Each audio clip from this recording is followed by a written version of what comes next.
खेल का जुनून हो तो घर में एक खिलाड़ी बहुत से खिलाड़ियों को जन्म देता है जो मैदान में जीत के झंडे गाड़ कर जो है कमरे में ट्रॉफियां भर देते हैं। जनाब, ये हैदराबाद की फैमिली है जिसका ये कारनामा है और वालिद के ख्वाब को हकीकत बनाने का मिशन है। इसी पे बात करने के लिए सिस्टर्स दोनों हमें ज्वाइन कर चुकी हैं, आयशा आराई और साथ में कुर्रतुलैन भी हमारे साथ मौजूद है। तो आप दोनों को मैं वेलकम कहूँगी, बहुत शुक्रिया आप दोनों के वक्त का। सबसे पहले आयशा आपकी तरफ आती हूँ, मुझे बताइएगा, सोच लिया था शुरू से ही कि मैंने इस तरफ आना है और इस खेल में महारत हासिल करनी है, या फिर यानी कि फोर्स नहीं था, किसी ने फोर्सफुली नहीं कहा कि भाई इस तरफ आओ? भाई अस्सलाम वालेकुम। सबसे पहले तो एक्चुअली घर का माहौल हमारा, मेरे फादर क्योंकि खुद स्पोर्ट्समैन थे और भाई वगैरह सारे बड़े हैं हमसे, एक भाई सिर्फ छोटा है, तो हम उनको देखते थे, तो उनको देख देख कर खुद ही मोटिवेशन इंसान के अंदर आ जाती है और ब्लड भी बहुत इसमें इम्पैक्ट होता है। ब्लड हम लोगों के अंदर हमारे फादर का था और फादर खुद स्पोर्ट्स की तरफ बहुत ज़्यादा इन्वॉल्व थे, तो ऑटोमेटिकली हम लोगों में भी ये चीज़ कुदरती तौर पर आ गई। ज़बरदस्त जी। अच्छा कुर्रतुलैन साहिबा, मैं आपसे जानना चाहूँगा, ये इतनी शदीद ट्रॉफीज़ माशाल्लाह जो कमरे में रखी हुई थी, ये किसी शॉप का या किसी आउटलेट का मंजर पेश कर रही थी, ये किसी के कमरे में जीती हुई हो सकती हैं? हमने तो पहली मरतबा देखी है। इसमें आपका कंट्रीब्यूशन कितना है जी? थैंक यू सो मच कि आपने प्रोग्राम में ज्वाइन किया।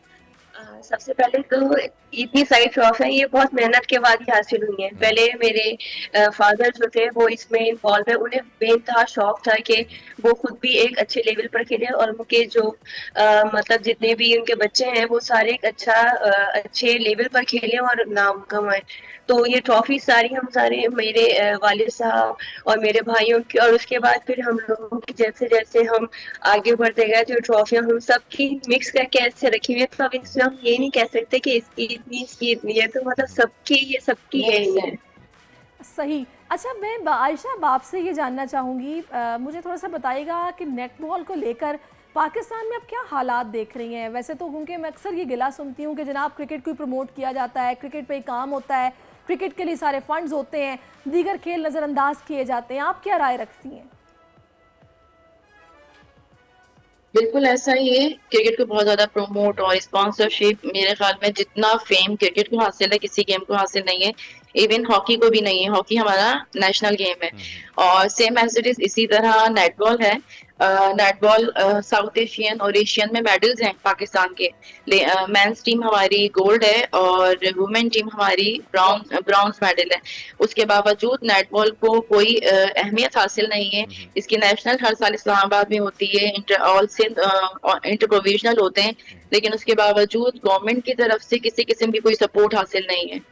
बिल्कुल ऐसा ही है, आपने दुरुस्त फरमाया। आयशा साहबा, कुछ खेल ऐसे हैं जिसे इग्नोर किया जा रहा है या फिर वो खुद साख्ता तौर पर इग्नोर होते हैं।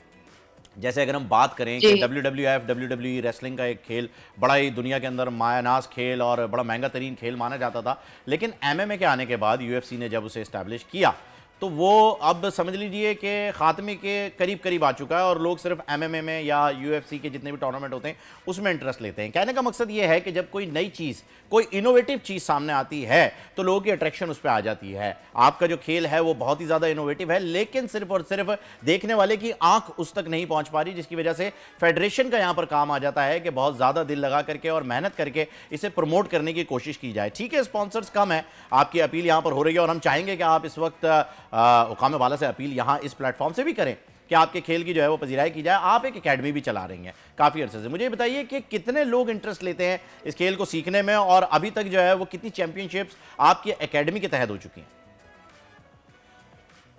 हम लोगों ने एकेडमी को रन करते हुए हमें 4 साल हो रहे हैं और इसको किसी किसी की कोई सपोर्ट नहीं है।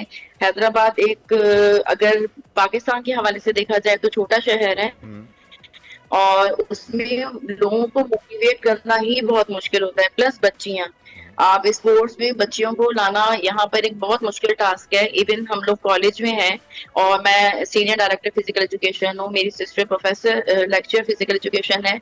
उसके बावजूद हम लोग ही बच्चों को बहुत ज्यादा मोटिवेट करके इस तरफ लेकर आते हैं और हमने अभी तक 3 चैंपियनशिप करवाई हैं। मैंने जो पिक्चर्स आपको शेयर की थी उसमें हैदराबाद नेटबॉल कप था जिसको हमने इंट्रोड्यूस करवाया था, और अभी रिसेंटली 21 से 23 हमने इसकी डेट रखी हुई है। ये 3rd हैदराबाद नेटबॉल कप जो हम यहाँ पे ऑर्गेनाइज करवाएंगे। अच्छा कुरत, ये बताइएगा कि अभी रुझान बच्चियों का स्पेसिफिकली आप इस गेम को लेकर किस तरह का देख रही हैं? आ रही हैं सीखने के लिए बड़ी तादाद में? जी माशाल्लाह, पहले तो थोड़ा ये था कि रुझान कम था, लेकिन अब तो माशाल्लाह बच्चियां एक दूसरे को ही मोटिवेट करती हैं, क्योंकि जो बच्चियां आ रही हैं इसके अंदर वो खुद दूसरी बच्चियों को मोटिवेट करके लेकर आती हैं कि आप मतलब इसको ज्वाइन करें, एकेडमी ज्वाइन करें, टूर्नामेंट्स हो रहे हैं तो उसमें बच्चों को मजा भी आता है, इंजॉय करती हैं और उसमें सीखती भी हैं, प्लस फिर इन्हीं में से बच्चियां सिलेक्ट होकर सिंध की टीम में भी आगे जाती हैं। तो ये बच्चों के लिए बहुत अच्छा चांस है कि उनको लेवल 2 लेवल आगे जाने का मौका मिल रहा है। बड़ी अच्छी बात है ये। आयशा और कुरत, आप दोनों का बहुत शुक्रिया, आप इसी तरीके से सिखाती रहें और इस खेल के फ़रोग के लिए काम करती रहें, ये बड़ी अच्छी बात है। और हम आपको एक बार फिर से आपका शुक्रिया अदा करेंगे कि आपने अपना कीमती वक्त हमें दिया और इस खेल के हवाले से आपने बात की। सब्सक्राइब करें और बेल दबाएं ताकि कोई खबर रह न जाए।